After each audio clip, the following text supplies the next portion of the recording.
আরিফ, ভোজন রসিকরা ইফতারের জন্য কোন খাবারগুলো বেশি কিনছেন ফেনীতে, দাম সম্পর্কে আমাদের জানাবেন। মারফি, আমি আছি এই মুহূর্তে ফেনী শহরের ট্রাং রোডে নবী হোটেলের সামনে। আমি আর ম্যাগি, স্বাদ ও ভালোবাসার দারুণ জুটি ফ্রম নেসলে।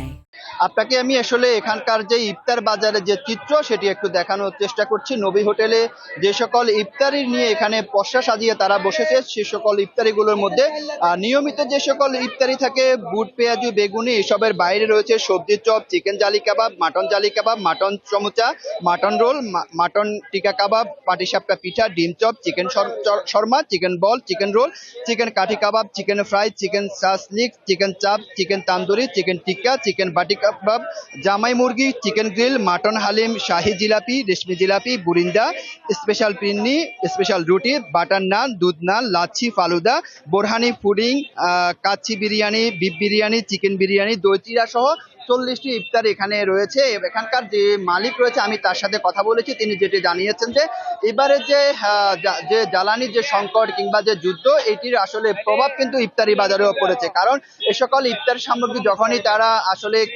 পরিবহন করে আনে এবং যে সকল দোকানদার থেকে কিনে, তাদের আসলে পরিবহন খরচ বেড়ে যায়, যার কারণে হচ্ছে যে এর প্রভাব ইফতারি বাজারেও পড়েছে। তবে এখানে ইফতারি বাজারে আমরা যেটি দেখেছি যে তারা এখন পর্যন্ত তাদের যে সকল পণ্য রয়েছে সে সকল পণ্যের কিন্তু দাম বাড়ায়নি। হয়তো 1-2 দিন পরে তারা কিন্তু এখানকার এই দাম বাড়াবে বলে আমাদেরকে বলছেন। অন্যদিকে হচ্ছে যে ক্রেতারা বলছেন যে রাস্তার পাশে যে সকল ইফতারি পাওয়া যায়, এই সকল মুখরোচক যে সকল ইফতারি রয়েছে সে সকল ইফতারি আসলে কতটুকু স্বাস্থ্যসম্মত সেটি তদারকি করার জন্য জেলা প্রশাসনের কোনো ধরনের অভিযান তারা দেখতে পায়নি। তবে নবী হোটেলের বাইরে ফেনী শহরে আরো বেশ কিছু আসলে অভিযান। জি আরিফ, আমরা শুনছিলাম, আপনাকে ধন্যবাদ আমাদের সঙ্গে যুক্ত হবার জন্য।